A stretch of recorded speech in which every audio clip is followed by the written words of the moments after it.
আসসালামু আলাইকুম ভিউয়ার্স, হাজির হয়ে গেছি রায়া অ্যান্ড রাদোয়া ব্লগ থেকে। তো বেশ কিছুদিন ধরে আপুরা বারবার কমেন্ট করছিলেন যে কখন আমরা ভিডিওটা আপলোড করব যে রায়া বৃত্তি পরীক্ষায় অ্যাটেন্ড করেছে। তো সেই আপনাদের প্রত্যাশিত ভিডিওটি নিয়ে আজকে হাজির হয়ে গিয়েছি। তো যথারীতি যে ফাউন্ডেশন থেকে রায়া সবসময় বৃত্তি পরীক্ষা দিতে যায়, সেই ফাউন্ডেশনে বৃত্তি পরীক্ষা দিতে গিয়েছে। তো দেখুন, সে মোটামুটি একটু নার্ভাস ছিল। যদিও সে পূর্বে বৃত্তি পরীক্ষা দিয়েছিল, বৃত্তি পেয়েছিল, তারপরেও বাচ্চা মানুষ বুঝতেই পারছেন সব কিছুর মধ্যে একটা নার্ভাস ফিল করছিল। যাই হোক, সব কিছু বুঝিয়ে দিয়ে তারপর তাকে পরীক্ষার হলের নিয়ম সব কিছু বুঝিয়ে দিয়েছিলাম, আর সেও সুন্দর করে আমাদেরকে বাই বাই বলে দিয়েছিল। মোটামুটি 2 ঘন্টা ধরে পরীক্ষা চলেছিল। তো পরীক্ষার সময়টুকু কি করব, আশেপাশে ঘুরে দেখছিলাম কেমন প্রকৃতি ছিল, কেমন পরিবেশ ছিল।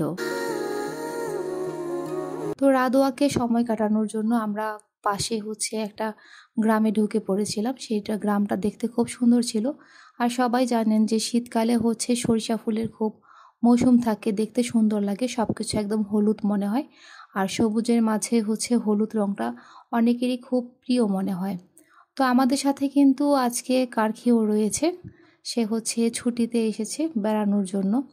আর আমরা মোটামুটি সকাল 11টা থেকে একদম সন্ধ্যা 5টা পর্যন্ত সেখানে ছিলাম, কারণ একই দিনে তাদের 4টা পরীক্ষা হয়েছিল রায়ার। তো সেজন্য মাঝখানে 1 ঘন্টা বিরতির জন্য আর বাসায় যায়নি, আমরা দেখা গিয়েছে সেখানেই লাঞ্চ করে নিয়েছিলাম। আর রাদোয়াকে বোঝানোর চেষ্টা করছিলাম নেক্সট ইয়ার থেকে তোমার স্কুল যাত্রা শুরু হবে, তখন তুমিও হয়তো বৃত্তি পরীক্ষায় অ্যাটেন্ড করবা। তো এগুলো বলতে বলতে মোটামুটি প্রায় 1 ঘন্টার মতো সময় পার হয়ে গিয়েছিল। একদিকে মেয়ে পরীক্ষা দিচ্ছে সেই টেনশন, আরেকদিকে রাদোয়াকে নিয়ে সময় কাটানো। তো 1 ঘন্টা যাওয়ার পর তাদের পরীক্ষাটা ভিজিট করার জন্য সেখানের পরিদর্শকরা এসেছিল। তো একবার আমরা সেই পরীক্ষার হলে যাচ্ছিলাম, দূর থেকে রায়াকে দেখা যাচ্ছে। রায়া এই কক্ষে পড়েছিল, আপনাদেরকে একটু দেখানোর চেষ্টা করছি। তো যথারীতি তার পরীক্ষার সময় শেষ হয়ে গিয়েছে, প্রথম 2টি পরীক্ষার।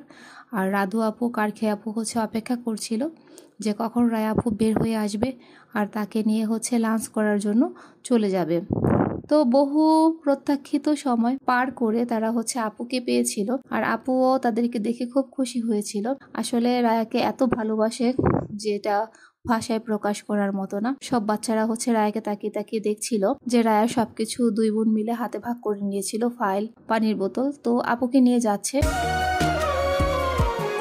খাওয়ানোর জন্য।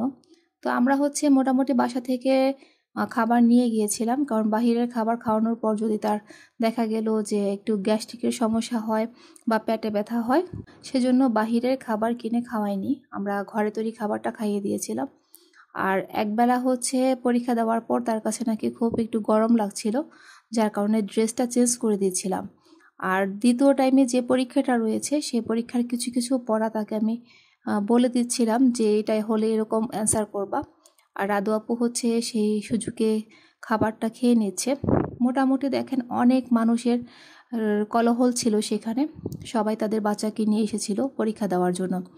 আসলে রায়ার একটা ফ্রেন্ড রয়েছে যে কিনা সবসময় রায়ার ভিডিওগুলো উপভোগ করে। তো সে আমাকে প্রতিদিনই নক দিচ্ছে যে আন্টি কবে রায়ার পরীক্ষা রয়েছে, রায়া কিভাবে পরীক্ষার প্রিপারেশন নিচ্ছে। তো আলহামদুলিল্লাহ রায়ার প্রিপারেশন খুব ভালো ছিল, আর প্রশ্নটাও ভালো হয়েছিল, মোটামুটি ফুল আনসার করে এসেছে সে। তো আপনারা সবাই সবসময় দোয়া করবেন যেন রায়া এবারও সে বৃত্তি পরীক্ষা অ্যাটেন্ড করার পর বৃত্তি যেন পায়। আপনাদের ভালোবাসা সবসময় রায়া আর রাদোয়ার পাশে আছে, আমি জানি। তো সেকেন্ড টাইমে বাবা নিয়ে যাচ্ছে তাদেরকে আবার পরীক্ষার হলে বসিয়ে দেওয়ার জন্য। তো এবার রায়া আপুর সাথে রাদু আপুও যাচ্ছে যে আপুকে বসানোর জন্য, আপুকে বুঝিয়ে দিবে যে কিভাবে কি লিখতে হবে। আর এখন হবে তাদের অঙ্ক আর সাধারণ জ্ঞান পরীক্ষা। তো অঙ্ক রায়ার কাছে খুব কঠিন মনে হয় না, মোটামুটি সে ভালোভাবেই করতে পারে। আর আমারও তেমন কোনো টেনশন নেই অঙ্ক পরীক্ষা নিয়ে। আর রাদু আপু আপুকে বোঝাচ্ছিল যে আপু তুমি সুন্দর করে সব কিছু ফুল অ্যান্সার করবা, আর আমরা তো বাহিরে আছি, বাহিরে দেখতে পারবা আম্মু আমি দাঁড়িয়ে আছি। তো বড় বোনকে যতটুকু বোঝানো দরকার সে বুঝিয়ে দিয়েছিল, আর বারবার তাকিয়ে দেখছিল যে আপু কী করে। তো বন্ধুরা, আপনারা সব সময় রায়া আর রাদোয়ার ভিডিওগুলো দেখেন জানি। তো সবাই কষ্ট করে একটু হচ্ছে ফুল ভিডিওটা উপভোগ করার চেষ্টা করবেন। তো আপুকে হচ্ছে পরীক্ষার হলে বসিয়ে দিয়ে সে চিপস খাওয়া শুরু করে দিয়েছে। সে সাথে হচ্ছে ফুচকার চটপটি খাওয়ার জন্য একটু বায়না করেছে। আমারও শখ হয়েছে বাহিরের ফুচকার চটপটি খাওয়ার জন্য, যদিও আমরা সবাই কম বেশি জানি যে বাহিরের খাবারটা খাওয়া উচিত না, তারপরও আমরা বাহিরে ছিলাম বিধায় খেয়ে নিয়েছিলাম। তো সেখানে ফুচকা চটপটি তেমন ভালো ছিল না, মোটামুটি বললে চলে, খুব যে ভালো মানের তা কিন্তু নয়। আর রায়াকে হচ্ছে পরীক্ষা দেওয়ার জন্য রায়ার খালামণি সবাই সেখানে গিয়েছিল। তো বুঝতেই পারছেন, আপনারা যেমন হচ্ছে রায়া আর রাদুয়াকে ভালোবাসেন, ঠিক একইভাবে তার খালামণিরাও তাকে খুব ভালোবাসে, যার কারণে সারাদিন সময় কাটানোর জন্য চলে গিয়েছিল রায়ার বৃত্তি পরীক্ষায়, যেটা নাকি আসলে খুব কষ্টকর কাজ, যে কোনো কাজ ছাড়া অহেতুক একটা জায়গায় বসে সময় পার করা। তো আপনারা কম বেশি সবাই জানেন যে রায়ার খালামণি 6টা রয়েছে। তো তার মধ্য থেকে আমরা 3জন হচ্ছে সেখানে গিয়েছিলাম, আর বাকিরা তো জানেননি কম বেশি কোথায় আছে। তো মোটামুটি প্রায় হচ্ছে পরীক্ষার সময় শেষ হয়ে এসেছে, সেকেন্ড পরীক্ষা যেটা চলছিল, অঙ্ক আর সাধারণ জ্ঞান। তো আবারও হচ্ছে একই টেনশন যে মেয়েকে নিয়ে আসতে হবে। আর এদিকে হচ্ছে শীতকালে জানেনি দিন খুব ছোট থাকে, যার কারণে হচ্ছে বাসায় পৌঁছানোর একটা সময় রয়েছে, কারণ পরীক্ষার হলটা বাসা থেকে একটু দূরে ছিল।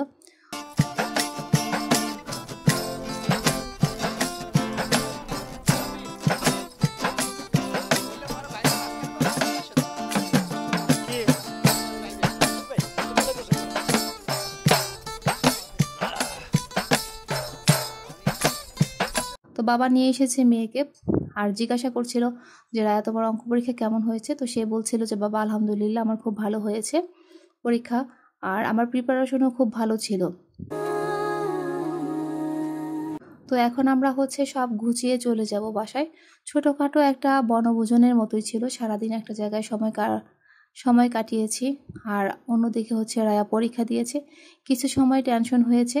যখন প্রশ্ন দেখেছিলাম না, আমার কাছে মনে হয়েছে যে প্রশ্নটা ভালোই হয়েছে, আর রায়াও সব কিছু ফুল আনসার করেছে। তো বন্ধুরা, ভিডিওর শেষে এসে একটি কথা আপনাদের কাছে আবারও বলতে চাই, আপনারা সবাই অবশ্যই যারা যারা রায়া আর রাদুয়ার ভিডিওগুলো দেখেন, রায়াকে রাদুয়াকে হচ্ছে খুব বেশি ভালোবাসেন, তারা অবশ্যই দোয়া করবেন রায়া যেন এবারও বৃত্তি পরীক্ষায় অবশ্যই সফলতা অর্জন করতে পারে। আর আপনাদের সামনে আবারও হাজির হতে পারি যে রায়ার বৃত্তির রেজাল্ট দেওয়ার পর কেমন অনুভূতি হয়েছিল সেটা নিয়ে। আর নেক্সট 2 days আফটার হচ্ছে রায়ার কিন্তু আরেকটি বৃত্তি পরীক্ষা রয়েছে, সেটার জন্য সবাই দোয়া করবেন। তো আজ এ পর্যন্তই বন্ধুরা, আবার দেখা হবে নতুন কোনো ভিডিও বা ডেইলি ব্লগ নিয়ে আপনাদের সাথে। আল্লাহ হাফেজ।